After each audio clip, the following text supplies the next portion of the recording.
বন্ধুরা, আজকে তোমাদের সঙ্গে ফুলকপির একটা দারুণ রান্না শেয়ার করব, যেটা হচ্ছে ফুলকপি আলুর কষা। এটা আপনার টিফিনে, লুচি বা পরোটার সঙ্গে খেতে পারেন। চলো দেখে নেওয়া যাক। তার জন্য আমি এখানে প্রথমে নিয়েছি আলু আর ফুলকপি। আমি এখানে ভালো করে কেটে ধুয়ে নিয়েছি।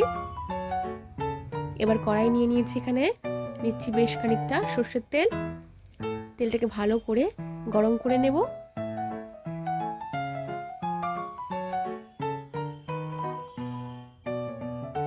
তেলটা আমার এখানে গরম হয়ে গিয়েছে, দিয়ে দিচ্ছি সামান্য পরিমাণ হলুদ। ভালো করে তেলটাকে নাড়াচাড়া করে নেব। দিয়ে দেব কেটে রাখা ফুলকপি। ভালো করে ফুলকপিটাকে আমি ভেজে নেব।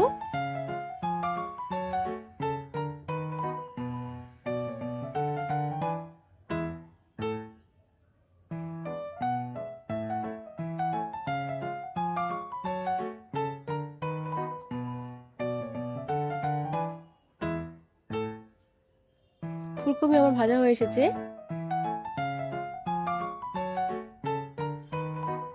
এবারে আমি ফুলকপিটা একটা পাত্রে তুলে নেব।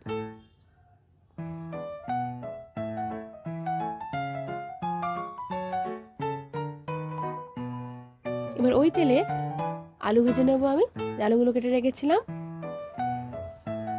দিয়ে দিলাম আলু। আর আলুগুলো ভালো করে আমি ভেজে নেব।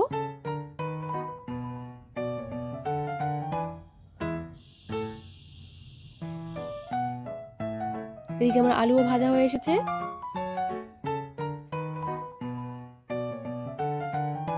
আলুটা ভাজা হয়ে গিয়েছে আমার। এবার আলুটাকেও আমি তুলে নেব।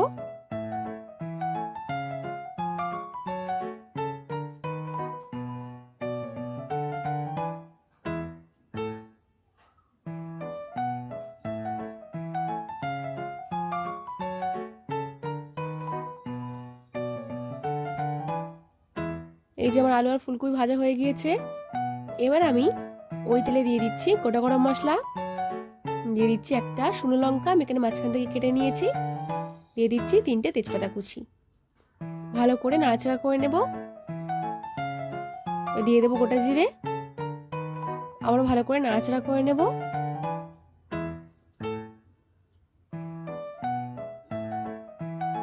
দিয়ে দেবো আদা বাটা। ভালো করে আদা বাটাটাকে আমি তেলের সঙ্গে ভেজে নেব।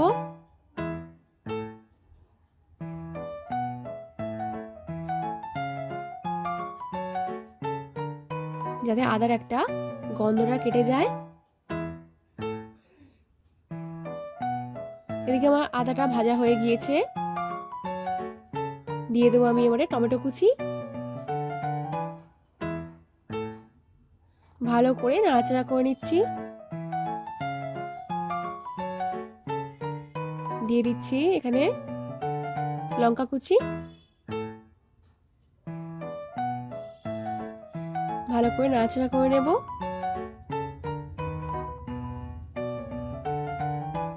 দিয়ে দেব নুন।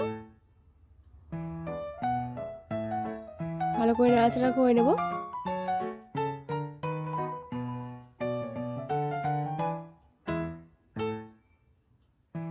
দিয়ে দেব হলুদ 1 টেবিল স্পুন।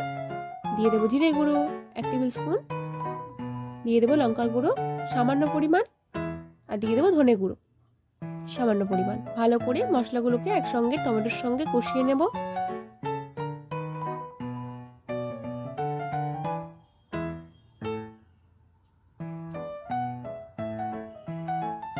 আমি ততক্ষণ কষাবো যতক্ষণ না মশলাগুলো থেকে তেল বেরিয়ে আসছে। দিয়ে দেব চিনি 2 চামচ পরিমাণ। ভালো করে কষিয়ে নেব।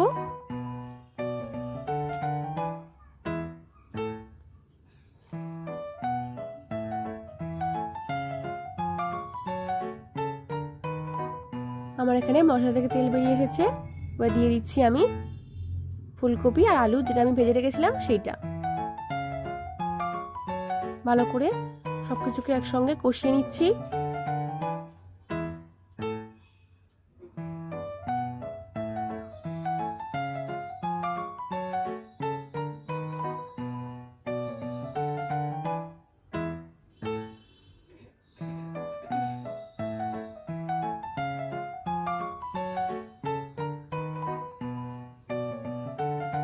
ভালো করে কষানো হয়ে গিয়েছে। এর আমি দিয়ে দেব পরিমাণ মতো জল।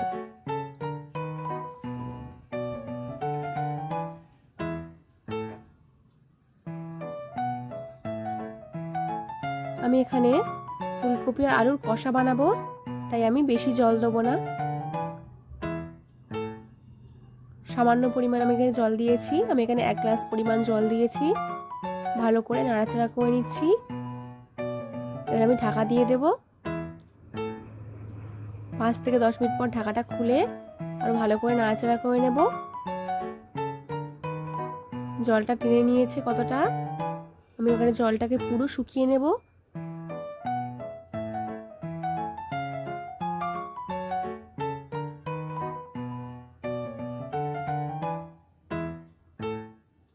এবার জলটা শুকনো হয়ে এসেছে।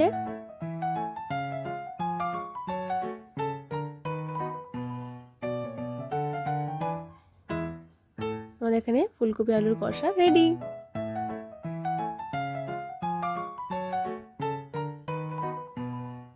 এবার আমি একটা বাটিতে সার্ভ করে নেব।